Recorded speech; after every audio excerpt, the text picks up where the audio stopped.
Hello दोस्तों, नमस्कार। Myself Anoop Singh from NDT Ayodhya. आज के लेक्चर में हम पढ़ेंगे सूरजमुखी खेती, और इससे पहले हम ऑलरेडी गेहूँ और अन्य फसलों की खेती पढ़ चुके हैं। तो इसमें हम जानेंगे तो जो सूरजमुखी है उसको सनफ्लावर, और इसका जो साइंटिफिक नेम है वो हेलियंथस एनुस के नाम से जानते हैं, है ना। जैसे कि जो हेलस है वर्ड वो सूर्य के लिए ही होता है, तो उसी से ये डिराइव्ड है हेलियंथस एनुस।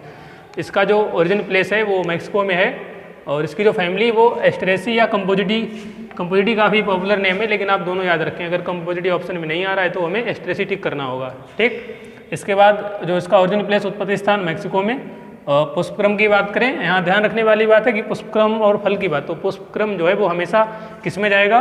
कैपिटुलम में। वो भी कैपिटुलम में जो डिम्ब पुष्प होते हैं, डिस्क लाइक जो फ्लोरेट होते हैं वो वाले, तो वो हो जाएंगे पुष्पक्रम में। और फल की बात करें तो ये कौन सा है? एकिन टाइप का फ्रूट है ये, ठीक।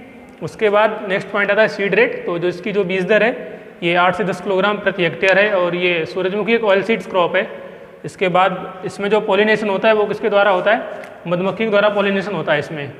नेक्स्ट है जलवायु। तो ये एक्चुअली डे न्यूट्रल प्लांट है, मीन्स इसे सनलाइट के उपस्थिति से कोई ज़्यादा फर्क नहीं पड़ने वाला, तो इस वजह से ये सभी सीजन्स में नॉर्मली ग्रो कर लिया जाता है, ठीक है। तीनों सीजन में इसको ग्रो कर लेंगे। और आगे लिखा है डे न्यूट्रल प्लांट, मीन्स दिवस निरपेक्ष पौधा है। तो ये यहाँ से जो सूरजमुखी से जो क्वेश्चन आते हैं वो यही प्रश्न आते हैं। जैसे डे न्यूट्रल प्लांट की बात करें तो इसमें मतलब सन की जो प्रेजेंस रहेगी उससे कोई ज़्यादा प्रभाव नहीं पड़ता है, इसी वजह से तीनों सीजन में उगा भी लेंगे, और ये डे न्यूट्रल प्लांट की श्रेणी में आता है। फिर है भूमि। तो भूमि भी ये सभी प्रकार की सॉइल्स में आसानी से ग्रो कर जाता है, ठीक।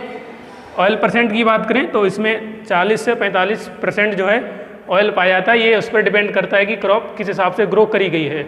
अगर उसे पूरी तरीके से सही किया जाए तो इसका परसेंट अच्छा मिलता है।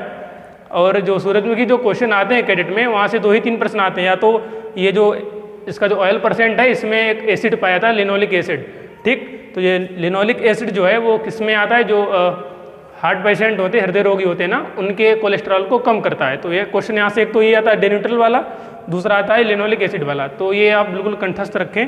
जो लिनोलिक एसिड होगा वो किसमें काम करेगा? हृदय रोगियों में। और हृदय रोगियों में इसका काम करता है कोलेस्ट्रॉल की वैल्यू को कम करेगा, ठीक। तो ये तो ये सारे पॉइंट। इसके बाद हम जानेंगे इम्प्रूव्ड वेराइटीज़ के। तो इम्प्रूव्ड वेराइटीज़ में कंपोजिट वेराइटी और हाइब्रिड वेराइटी। तो जो कंपोजिट होंगी उसमें मॉडर्न और सूर्या।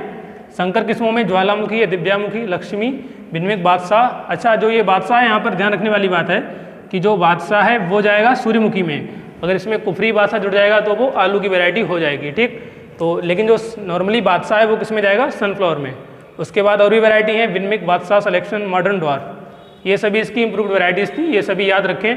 इन सभी के नोट्स आपको टेसी पॉइंट के एप्लीकेशन पर मिल जाएंगे। नेक्स्ट है सोइंग टाइम। इसका जो बुआई का समय है वो मैं जैसे कि पहले ही बोला था कि तीनों सीजन में से ग्रो करेंगे, ठीक। तो तीनों सीजन का यहाँ पर रखा गया है। खरीफ का होता है जून जुलाई में सोइंग करेंगे। रबी सीजन की अक्टूबर नवंबर में, और जायद क्रॉप्स की फरवरी और मार्च में करते हैं। अच्छा, इसमें 2-3 टर्म और आते हैं, नई टर्मिनोलॉजी है, जैसे थिनिंग और अर्थिंग। इनको समझ लेते हैं। थिनिंग क्या होता है ना कि जैसे सूरजमुखी जो है वो काफ़ी मतलब बल्कि टाइप का पौधा है, तो इसे काफ़ी स्पेसिंग की ज़रूरत पड़ती है। तो इसीलिए जब अगर पौधे छोटी स्टेज में ज़्यादा संख्या में है तो उन्हें हम मतलब उनको ट्रांसप्लांट कर देंगे दूसरी जगह, या उन्हें हटा देंगे। तो इस कंडीशन को क्या बोलते हैं? थिनिंग बोलते हैं। उनको वहाँ से हटाना थिनिंग हो जाएगा। और जो जड़ होती है उसके पास मिट्टी चढ़ाना क्या आ जाएगा? अर्थिंग में। मीन्स उसे सपोर्ट देना मिट्टी की सहायता से, तो वो अर्थिंग में आता है। तो अर्थिंग 2-3 क्रॉप में आता है, गन्ने में भी आता है, आलू में भी आता है, लेकिन यहाँ ध्यान रखने वाली बात है कि सूरजमुखी में भी अर्थिंग का यूज होगा। तो थिनिंग और अर्थिंग किससे रिलेटेड हैं? सूरजमुखी से। आइसोलेशन डिस्टेंस, जो पृथक्करण दूरी है वो होती है मतलब शुद्ध जो प्योर वीड सीड तैयार किया था ना, तो उसके लिए जो डिस्टेंस है वो है 500 मीटर, जिससे कि दूसरे पॉलन ना आ पाएँ। तो वो डिस्टेंस है पृथक्करण दूरी 500 मीटर होती है, और जिसकी जो यील्ड है वो 18 से 20 कुंटल प्रति हेक्टेयर होती है। अब हम जानेंगे मूंगफली की खेती के बारे में। तो मूंगफली को ग्राउंडनट, और इसका जो वैज्ञानिक नाम है वो है अरेकिस हाइपोजिया। तो हम जानेंगे अरेकिस हाइपोजिया जो है ये टोटली सेल्फ पॉलिनेटेड क्रॉप है, स्वपरागित फसल है। और इसमें इसका जो फैमिली है वो है फेवेसी फैमिली, मीन्स दाल कुल का पौधा है, ठीक है। ओरिजिन प्लेस ब्राज़ील है, उत्पत्ति स्थान ब्राज़ील में। जलवायु इसकी उष्णकटिबंधीय ट्रॉपिकल क्षेत्रों में ये उगाई जाती है। नेक्स्ट है, बात करें वृद्धि के लिए तापक्रम। तो इसकी जो वानस्पतिक वृद्धि है उसके लिए 21 से 27 के बीच का जो टेम्परेचर होता है वो सुटेबल माना जाता है। नेक्स्ट है प्रोटीन परसेंटेज और तेल का परसेंटेज। मूंगफली में जो प्रश्न आते हैं वो वही 5-6 मतलब जो बहुत ही फेमस प्रश्न है, जैसे कि तेल का परसेंट हो गया, आगे और भी हम बात करेंगे। तो तेल 45%, 45 से 50 तक हो जाता है, वो उस क्रॉप पर डिपेंड करता है कि कैसे ग्रो करी गई है। और प्रोटीन का 26%। वैराइटीज़ की बात करें तो वैराइटीज़ दो टाइप की होती हैं, एक तो गुच्छेदार जो मीन्स गुच्छे में लगती हैं, और एक दूसरी होती है फैलने वाली, जिनके मतलब जो जड़ें होंगी वो काफ़ी दूरी तक फैलेंगी, स्प्रेडिंग टाइप की वैरायटी होती हैं। तो इन सभी के एग्जाम्पल देख लेते हैं। तो चित्रा, कौशल, चंद्रा, ज्योति, किसान, प्रकाश और अंबर 3 ये वैरायटीज़ जो है इसी में आएंगी। इसके बाद बात करें दाने का प्रतिशत, तो ये बहुत ही फेमस क्वेश्चन है, क्योंकि जो इसमें कभी कभी इंग्लिश में ही दे देंगे आपको सेलिंग परसेंटेज के नाम से। तो सेलिंग परसेंटेज और दाने का परसेंट बात एक ही है। तो इसका जो सेलिंग परसेंट है वो है 70 से 72%। मीन्स जो मूंगफली की जो फली होती है उसमें दाना और जो वो कवरिंग है उसका क्या रिलेशन है, कितना परसेंट है। तो 72% तक दाना होता है और जो बचा है वो उसकी कवरिंग में चला जाएगा, तो ये बोला जाता है सेलिंग परसेंटेज। सीड रेट की बात करें तो जो मूंगफली की जो बीज दर है, जैसा कि बताया था कि वैराइटीज़ दो टाइप की हैं, गुच्छेदार और फैलने वाली। तो गुच्छेदार वालों के लिए 90 से 100 किलोग्राम प्रति हेक्टेयर और फैलने वाली के लिए 60 से 70 किलोग्राम प्रति हेक्टेयर। जैसे कि जो वैराइटीज़ फैलेंगी उनमें क्या होता है ना, स्पेसिंग की जरूरत ज़्यादा पड़ती है, जो विन्यास होता है उसकी ज़रूरत ज़्यादा रहेगी, इसलिए इसमें सीड रेट कम कर दिया गया है। जो गुच्छेदार है वो फैलेंगी नहीं तो उनमें सीड रेट ज़्यादा पड़ेगा।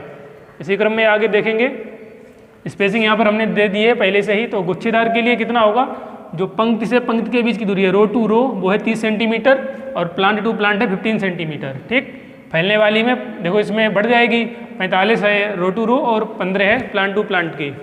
बात करें गहराई की तो जो सीड है वो 4 से 5 सेंटीमीटर औसत गहराई होती है, लेकिन अगर मिट्टी हल्की मिट्टी है, लाइट सॉइल है, तो वहाँ पर हम ये डेप्थ बढ़ा देंगे, तो उसे हम कितना कर देंगे 5 से 7 सेंटीमीटर। ये तब रखना है जब हमें यहाँ पर टर्म दिया जाए हल्की मृदाओं का, लेकिन ना दिया जाए तो कितना लगाएंगे 4 से 5 सेंटीमीटर। उसके बाद एक और टर्म आता है पेगिंग का। तो ये पेगिंग जो है पूछा था पेगिंग किससे रिलेटेड है, तो ग्राउंड नट से।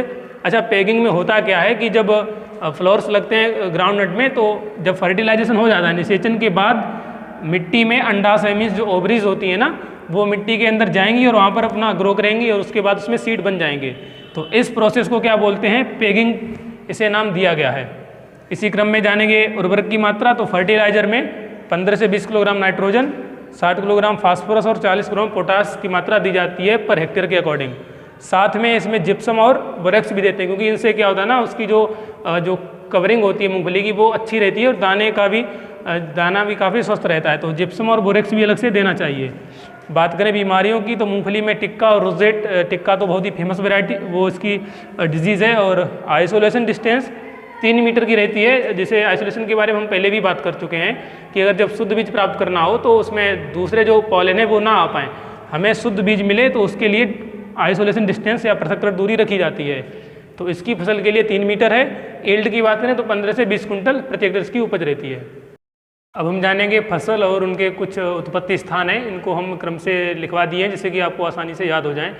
तो शुरू करते हैं, जैसा कि आप स्क्रीन पर देख पा रहे होंगे, फसल एवं उनके उत्पत्ति स्थान। तो ये क्रॉप हो जाएगी, ये ओरिजिन प्लेस। तो पहला है हमारा राइस, चावल का है साउथ ईस्ट एशिया। हालांकि उत्पत्ति स्थान से 2-3 प्रश्न हमेशा ही यूपी कैटेट में पूछे गए हैं या अन्य जो एग्रीकल्चरल एग्जाम है उनमें भी पूछे गए हैं। तो इन सभी को चाहे लिख लें या याद करें। तो राइस का है साउथ ईस्ट एशिया, दक्षिण पूर्वी एशिया। ठीक, सोयाबीन का चीन में है, चाय का चीन में, सरसों का भी चीन में। तो ये तीनों कहाँ पे जाएंगे, चाइना में। ठीक, सोयाबीन, चाय और सरसों, ध्यान रखें। उसके बाद कपास, बैगन, मूंग। तो कपास भी भारत में है, बैगन भी भारत में है और मूंग भी भारत में ही इसका उत्पत्ति स्थान माना गया है। तो ये तो हो गए मूंग तक। बात करें आलू की, तो आलू में अगर आपको दक्षिणी अमेरिका मिले या पेरू मिले, पेरू एक दक्षिणी अमेरिका में ही एक जगह है, तो इस वजह से आलू का अगर पेरू मिले तो पेरू टिक करें, साउथ अमेरिका मिले तो साउथ अमेरिका टिक करें। तो ये दोनों ही ठीक माने जाएंगे। तो फिर देख लेते हैं, rice south east Asia, soybean China, चाय चाइना, सरसों चाइना, कपास इंडिया, बैगन इंडिया, मूंग भी इंडिया में और आलू साउथ अमेरिका में। ओके, इसी क्रम में आगे बढ़ेंगे। तो बाजरा, ज्वार, अरहर, ये तीनों की तीनों फसलें, इनका उत्पत्ति स्थान कहाँ पे है, अफ्रीका में है, अफ्रीका महाद्वीप में। ठीक, साथ में लोबिया भी ये अफ्रीका में ही जाएगी। तो काउपी, अरहर, ज्वार और बाजरा, ज्वार को सोरगम कहते हैं, इसकी ऑलरेडी हम लोग क्रॉप पढ़ चुके हैं। तो अफ्रीका में ये चारों फसलें जाएंगी, कौन कौन सी, बाजरा, ज्वार, लोबिया और अरहर। बात करें टोबैको की, तो तंबाकू है मध्य अमेरिका में, मक्का भी मध्य अमेरिका में। लेकिन मध्य अमेरिका हमें बहुत ही कम मिलता है ऑप्शन में। क्या मिलेगा आपको, मैक्सिको। तो मैक्सिको मिले तो मैक्सिको टिक कर लें और मध्य अमेरिका मिले तो मध्य अमेरिका को टिक करें। इसी क्रम में जो गेहूं है उसका दक्षिणी पश्चिमी एशिया, कभी कभी एशिया महाद्वीप करके दे देंगे, लेकिन वो साउथ वेस्ट एशिया में ही जाता है। तो गेहूँ और चना का तो कहीं कहीं अफगानिस्तान या पर्सिया नाम का क्षेत्र मिलेगा, लेकिन वो किस में आता है, दक्षिणी पश्चिमी एशिया में ही आता है। ठीक है, तो ये सभी क्रॉप्स के ओरिजिन प्लेस हैं, इनको जान लें। और हमसे जुड़ने के लिए धन्यवाद। और आपको अगर नोट्स या टेस्ट चाहिए तो हमारा TASSY पॉइंट का एप्लीकेशन ज्वाइन कर सकते हैं।